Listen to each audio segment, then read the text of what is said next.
বর্তমানে এমন একটা সিচুয়েশন ক্রিয়েট হয়েছে যে একটা মেয়েকে পটানো মনে হচ্ছে যে আপনি গ্লাস ভরে পানি খাওয়ার মতো সহজ হয়ে গেছে। 2 দিনের পরিচয়, 3 দিনের প্রেম, 4 দিনের মাথায় হোটেলের মধ্যে গিয়া ইচ্ছা মতো নিজের চাহিদা পূরণ করে 5 দিনের মাথায় ব্রেকআপ। এখন বর্তমানে মানে আপনি রিলেশনশিপ করে না বা রুমের মধ্যে যায় নাই এমন মেয়ে পাওয়াটা এতটা কঠিন হয়ে গেছে যে আপনি হয়তো এটা যদি গ্রাউন্ড লেভেলে না আসেন বা আপনি বিয়ে শাদী করতে না আসেন এই জিনিসটা বুঝবেন না। এইটা কেন বলতেছি এই ভিডিওটা একটু দেখেন।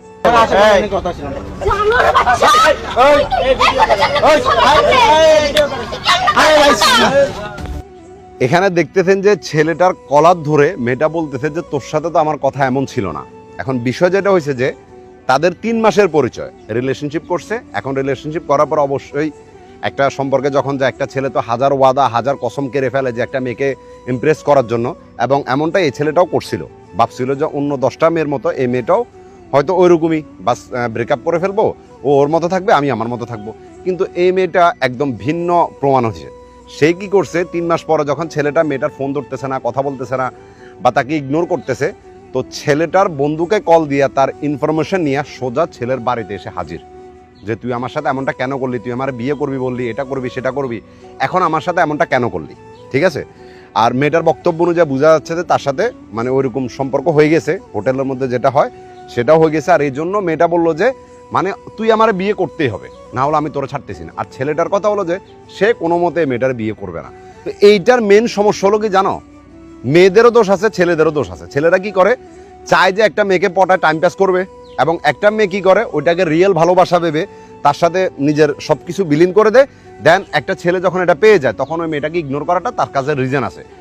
আমি এটা কেন বলতেছি তোমরা বলি, যখন তুমি কাউকে হালালভাবে বিয়ে করবা ইসলামিক শরিয়া অনুযায়ী সুন্দর মতো যখন বিয়ে করবা না অপরিচিত কোনো ব্যক্তিকে, ওইখানে কি হয় আল্লাহর রহমতে একটা মানে ভালোবাসা মায়া আবেগ এটা ক্রিয়েট হয়ে যায় দুজনের মধ্যে, ওইটা আমি ক্রিয়েট হয়ে যাবে। না হলে তো হোটেলের মধ্যে মেয়ে আছে না, তাদের সাথে যখন কেউ যায় কোনো পুরুষ যায় ওরকম সম্পর্ক ক্রিয়েট করে তখন কি জানো ওই মেয়েটার দিকে তাকাতেও আর ইচ্ছা করে না। কিন্তু বিয়ের পরে একদম ভিন্নতা, তুমি ওই মেয়েটার জন্য মরতেও পারবো, ওই মেয়েটার জন্য বাঁচতেও পারবো, এটা আল্লাহ পাকে তৈরি করা একটা রহমত থাকে। কিন্তু এখন বর্তমানে যে অশ্লীলতা চলতেছে ভালোবাসার নামে প্রেমের নামে, এটা আসলে ভাষায় প্রকাশ করার মতো কোনো জিনিস নাই। 2 দিনে আপনি প্রত্যেক দিন এভরিডে আপনি ফেসবুকে নিউজ পাবেন কি ওই মেয়েটা পরকীয়া করছে, এখন পরকীয়া করে ছেলের বাড়িতে বিয়ের জন্য অনশন করছে, ওই মেয়েটা এটা করছে, ওই মেয়েটা সেটা করছে, মানে এগুলাই এখন চলতেছে। আর প্রত্যেকটা ভিডিওতে আপনি এটা দেখবেন যে তারা শারীরিক সম্পর্কটা আগে করে ফেলছে, বুঝতেছেন? তো আমার কথা হলো যে তোমরা যেহেতু শারীরিক সম্পর্ক করেই ফেলছো, একটা ছেলের সাথে সবকিছু করেই ফেলছো বিয়ের আগেই, তো তোমাদেরকে একটা ছেলে বিয়ে কেন করবে, এটা আমার প্রশ্ন। একটা ছেলে তোমাকে বিয়ে কেন করবে? কারণ একটা ছেলের সবচাইতে বেশি আকর্ষণ প্রথমে ওই জিনিসটার উপরেই থাকে। এখন তুমি যখন সেটা পূরণ করে দিছো তাহলে তোমাকে সে বিয়ে কেন করবে, আমার এটা বুঝাও তুমি। আর তুমি যে এই ছেলের সাথে এটা করছো 2 দিনের পরিচয়, 3 মাসের পরিচয়, 2 মাসের পরিচয়, তাহলে তুমি যে অন্য কোনো ছেলের সাথে করো নাই এটার গ্যারান্টিটা কি? কোনো গ্যারান্টি আছে? কোনো গ্যারান্টি নেই। তো তোমাদের মতো মেয়েদের সাথে এমনটাই হওয়া দরকার।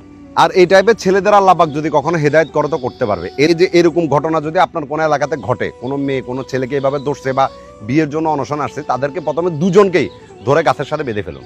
এমন কাজ কেন করছে, কোন কারণে করছে, প্রথমে তাদের থেকে কথা না নিয়ে না তাদের দুজনের পরিবারকে ডেকে তাদের থেকে নেবেন। এদেরকে যদি আপনি বিয়ে করাই দেন, ধরে বিয়ে করাই দিলে যে সমস্যার সমাধান হয়ে গেছে বিষয়টা এমনটা না। বিশ্বাস করেন এমন বিয়ে কখনো টিকে না। আপনি উল্টো ওই মেয়েটার জীবনটাকে আরো জাহান্নাম করে দিতেছেন। যেখানে ছেলে চাইতেছে না যে ওই মেয়েটারে বিয়ে করবে, তো আপনি জোর করে বিয়ে করাই দিলেন। আপনি ভাবতেছেন কেন যে 3 মাসের পরিচয় যে ছেলেটা ছেড়ে দিছে বা সবার সামনে বলতেছে যে সে বিয়ে করবে না, আপনি তাকে জোর করে বিয়ে দিয়ে দিয়েছেন সারা জীবনের জন্য, ওই মেয়েটা ওই ছেলের সাথে সেফ আছে। আপনি এটা কেমনে ভাবতেছেন? ভাবতেছেন কলমা পড়াই দিছি মানে সব ঠিক হয়ে গেছে? বিষয়টা এমনটা না। এরকম মেয়ে ছেলেদেরকে ধরে যারা আরো বিয়ে করায় দেয় তারা বিশ্বাস করেন ওই মেয়ে ছেলেদের জীবনটাকে আরো ধ্বংস করে দিতেছে। এটার সমাধান কখনো এমন হওয়া উচিত না।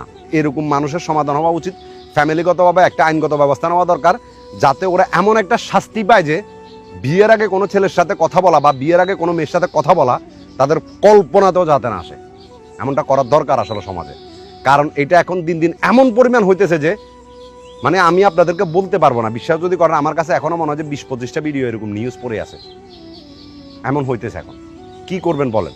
তো আপনার পরিবারের সন্তানকে, আপনার পরিবারের মেয়েকে, আপনার পরিবারের ছেলেকে যদি আপনারাই টেক কেয়ার করে না রাখতে পারেন তাহলে কে করবে বলেন? একবার নিজেরা চিন্তা করেন সমাজের মধ্যে আপনাদের কি বদনামিটা হইতেছে, কি হইতেছে আসলে সমাজে।